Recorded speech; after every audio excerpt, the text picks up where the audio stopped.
ایک قطرہ اگر ہمارے جسم پر آ جائے تو ہم اس کو ناپاک سمجھتے ہیں، بلکہ ہے ناپاک، لیکن آقا علیہ السلام کے لیے وہ چیز بھی پاک ہے، وہاں پر بھی ناپاکی کا کوئی تصور نہیں ہے۔ جب یہ صحابیہ نے اس کو پی لیا، آقا پوچھے یہاں پہ رکھا ہوا تھا کہاں ہے؟ انہوں نے کہا کہ مجھے پیاس لگی، رات میں پی لی۔ تو حضور نے یہ نہیں فرمایا کہ کیا یہ چیز بھی پینے کی چیز ہے، یہ تو حرام ہے، یہ تو ناپاک ہے، یہ تو نجیس ہے۔ آقا نے یہ نہیں فرمایا۔ آقا کیا فرماتے ہیں؟ لن تشتکی بدنک ابدا، اے ام ایمن، اللہ کے عزت و جلال کی قسم، زندگی میں کبھی تمہیں پیٹ کا درد نہیں ہوگا۔ ہاں، یہ زندگی میں کبھی، یہ ایسی چیزیں جس سے محض و درد کی آ جانا چاہیے، لیکن آقا کیا فرما رہے؟ زندگی میں کبھی پیٹ کا درد تم کو نہیں ہوگا۔ یہ جو پی لیے ہیں ام ایمن رضی اللہ تعالی عنہ، یہ آقا کا ادب، آقا کی تعظیم تھی۔ تو پہلا حق حضور کا، اور حضور سے ربط و تعلق پیدا کرنے کا پہلا راستہ یہ ہے کہ حضور پر ایمان کو پختہ کریں، پھر حضور سے محبت پیدا کریں، اس محبت کے نتیجے میں اطاعت کریں، پھر ادب و تعظیم کریں، ایسی تعظیم کے ہر درجہ ادب و تعظیم اور ہر درجہ آقا علیہ السلام کی ریسپیکٹ اور اکرام کریں۔ تیسرا حق، میں اب ختم کرنے کی طرف آ رہا ہوں، تیسرا حق آقا علیہ السلام کا قرآن کیا جواب دیتا ہے؟ وَنَصَرُوهُ، ہم کو آقا کی مدد کرنے کی ضرورت ہے۔ اب آپ ایک عام آدمی کو بلا کے پوچھو آقا ہماری مدد کرتے کہ ہم آقا کی مدد کرتے؟ اگر کسی کو بھی ہم پوچھیں گے تو بولیں گے کہ بھائی آقا ہماری مدد کرتے، ہم کو تو آقا کی مدد کرنے کی ضرورت نہیں ہے۔ قرآن میں جہاں کہیں اللہ یہ کہتا ہے کہ آقا کی مدد کرو، میرے رسول کی مدد کرو، میرے رسول کی مدد کرو، تو اس کا مطلب کیا ہوتا ہے؟ وہاں رسول کی مدد نہیں، رسول کے لائے ہوئے دین کی مدد کرنا مراد ہوتا ہے۔ تو اللہ کیا کہتا ہے؟ وَنَصَرُوهُ، اے لوگوں تمہارے اوپر میرے رسول کا حق ہے کہ تم میرے رسول کے دین کی، رسول کے مشن کی مدد کرو۔ ہم کہاں کر رہے ہیں دین کی مدد؟ دین کا کام کرنے والوں کو رکانا ہمارا کام، دین کی مدد کرنا کام نہیں ہے۔ اور دین کی مدد اگر کوئی کرنے آیا بھی تو ہم پہلے باہر سے دین کی مدد کرنا شروع کرتے ہیں۔ دین کی مدد باہر والوں کو بولنے سے نہیں ہوتی، اپنے نفس کو پہلے دین کا پابند بنائے، یہ وَنَصَرُوهُ کا پہلا تقاضا ہے۔ آقا کے دین کی مدد باہر سے نہیں، پہلے اپنے آپ کو آقا کے دین کا پابند بنا کر آقا کے دین کی مدد کرنا چاہیے۔ اگر کوئی ہم میں سے جتنے لوگ بیٹھے اگر سوچ رہے کہ میں آقا کی مدد کروں، مدد کریں گے نہیں کریں گے آقا کی انشاءاللہ؟ کیسے کریں گے؟ اپنے آپ کو آقا کے دین کا پابند کریں گے، اپنے آپ کو آقا کی شریعت کا پابند کریں گے، یہ ہم آقا کی مدد کر رہے ہیں۔ کر رہے نہیں کر رہے آقا کی مدد انشاءاللہ؟ اگر یہ چاہتے ہیں، سچے عاشق رسول ہیں، سچے غلام رسول ہیں، سچی محبت کرنے والے ہیں، تو اپنے اوپر لازم کر لے کہ میں میرے آقا کی مدد ضرور کروں گا۔ کیا مدد ہے؟ پہلے اپنے آپ کو دیندار بناؤں گا، پھر اپنے گھر والوں کو دیندار بناؤں گا، پھر باہر نکل کر لوگوں کو دیندار بنانے کی کوشش کروں گا۔ تو پہلے دیندار اپنے آپ کو بنانا ہے، اپنے بیوی بچوں کو بنانا ہے، اپنے رشتہ داروں کو بنانا ہے۔ اللہ تعالیٰ بھی جب حضور کو دین کی تبلیغ کرنے کا حکم دیا، یہ نہیں کہا کہ ساری دنیا کے لوگوں کو پہنچا دو، جیسا ابراہیم علیہ السلام کو بولا تھا وَأَذِّن فِي النَّاسِ، لوگوں میں جا کے اعلان کر دو، ایسا حضور کو وَأَذِّن فِي النَّاسِ نہیں بولے۔ کیا فرمائے؟ وَأَنذِرْ عَشِيرَتَكَ الْأَقْرَبِينَ، اے محبوب لوگوں کو تو بعد میں پتہ چل ہی جائے گا، پہلے آپ اپنے رشتہ داروں کو اللہ کا پیغام سنائیے۔ تو آقا کے دین کی مدد کیسے؟ پہلے اپنے آپ کو دیندار بنائیں، اپنے گھر والوں کو دیندار بنائیں، اپنے بیوی بچوں کو دیندار بنائیں، یہ ہم آقا کی مدد کر رہے ہیں۔ یہ تیسرا حق ہے آقا کا ہمارے اوپر کہ ہم آقا کے دین کی مدد کریں اور آقا کے دین کے پابند ہو جائیں۔ چوتھا اور آخری حق جو قرآن مجید بیان کرتا ہے وَاتَّبَعُوا النُّورَ الَّذِي أُنزِلَ مَعَهُ، وہ نور جو میرے محبوب کے ساتھ نازل ہوا نا، اس نور کو فالو کرو۔ کون سا نور ہے؟ قرآن مجید مراد ہے۔ اتنا گھما پھرا کے بولنے کی کیا ضرورت ہے؟ قرآن کو فالو کرو بولے تو ہو گیا نہیں تھا، وَاتَّبَعُوا الْقُرْآنَ بولے تو ہو گیا تھا، وَاتَّبَعُوا كَلَامَ اللَّهِ بولے تو ہو گیا تھا۔ اللہ تعالیٰ کیا کر رہے؟ قرآن کو فالو کرو نہیں بول رہے، قرآن کی پیروی کرو نہیں بتا رہے، کیا بتا رہے؟ میرے محبوب کے اوپر نازل ہونے والے کتاب کی پیروی کرو۔ یعنی قرآن کو بھی بتایا جا رہا ہے امت کے سامنے، تو محبوب کی کتاب سمجھ کر بتایا جا رہا ہے، قرآن کو الگ کر کے نہیں بتایا، قرآن کی ایک الگ حیثیت میں بتا رہا ہے۔ کیا بتا رہا ہے؟ ارے اس کتاب کو یہ ایسا نہیں سمجھنا کہ یہ ایک الگ کتاب ہے، یہ ایک الگ رسول ہے، نہیں، یہ رسول کے اوپر نازل ہونے والی کتاب، یعنی قرآن کا انٹروڈکشن کرا رہا ہے، قرآن کو انٹروڈیوس کرا رہا ہے، قرآن کا تعارف دے رہا ہے، تو بھی نسبت مصطفیٰ سے تعارف دے رہا ہے کہ میرے محبوب پر نازل ہونے والی کتاب ہے۔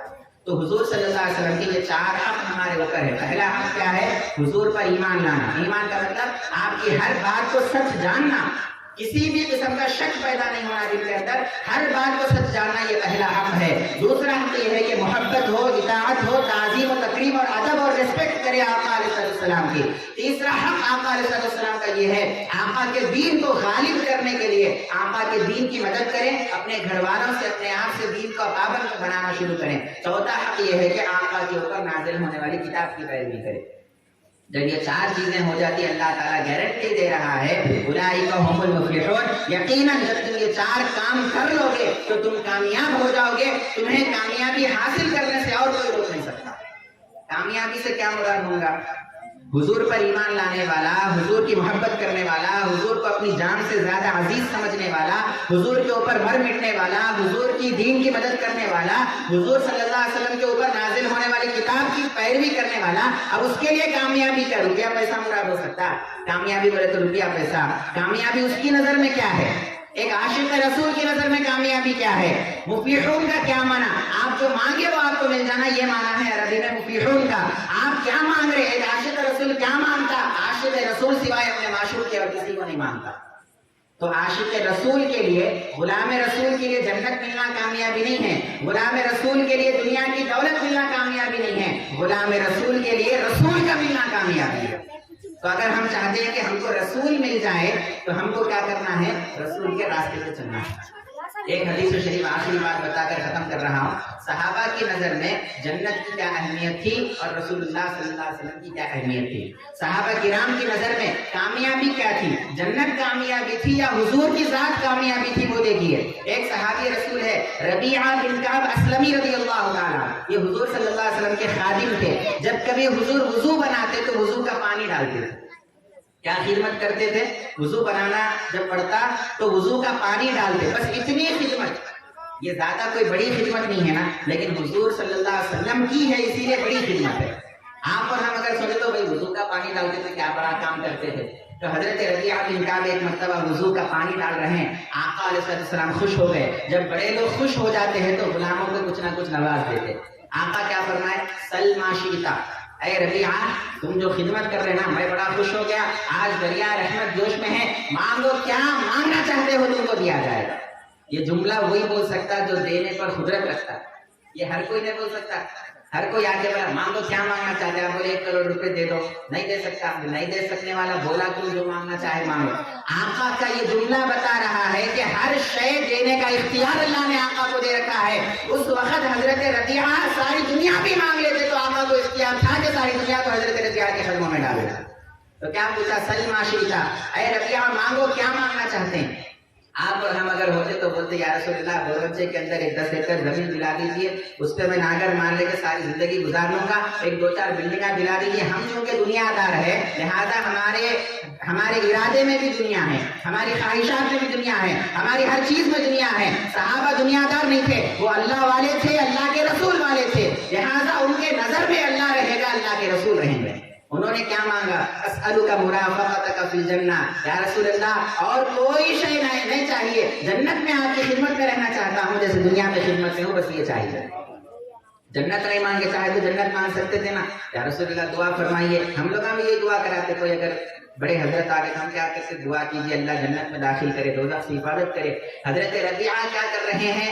دوزخ کی حفاظت کی دعا نہیں کر رہے، نہ جنت میں داخلے کی دعا فرما رہے ہیں۔ کیا کر رہے ہیں؟ اسألک مرافقتک فی الجنہ، یا رسول اللہ معلوم ہے آپ شفاعت کر کے غلام کو کیسا بھی لے کے جاتے جنت میں، معلوم ہے اللہ آپ کے دوپہر میں ڈال ہی دیتا جنت میں، جیسا کہ ہماری بیان میں سنے نا، اللہ کیسا بھی شفاعت کر کے رائے کے جانے کے برابر بھی ایمان ہے، تو کیسا بھی جنت میں جانا تو طے ہے، لیکن میں جنت نہیں مانگ رہا ہوں، میں جنت میں آپ کی صحبت، آپ کی سنگت مانگ رہا ہوں، کیونکہ آپ بڑے اعلیٰ درجے پہ جنت میں رہیں گے، میں کہاں چھوٹے درجے میں اگر رہوں گا تو دنیا میں ایک لمحے کی دوری آپ کی برداشت نہیں ہوتی، جنت میں آپ اعلیٰ درجے میں چھوٹے درجے میں کیسے آپ کی دوری کو برداشت کر سکوں گا؟ جنت کی نعمتیں بھی ہیچ ہے، جنت کے ساری چیزیں بھی پھیکے ہیں جب تک کہ مصطفیٰ کا ساتھ جنت کے اندر نہ ہو۔ اسی لیے آپ فرماتے ہیں یا رسول اللہ جنت میں آپ کا ساتھ مل جائے، بس یہ دعا کیجئے اور یہ مجھے دلائیے۔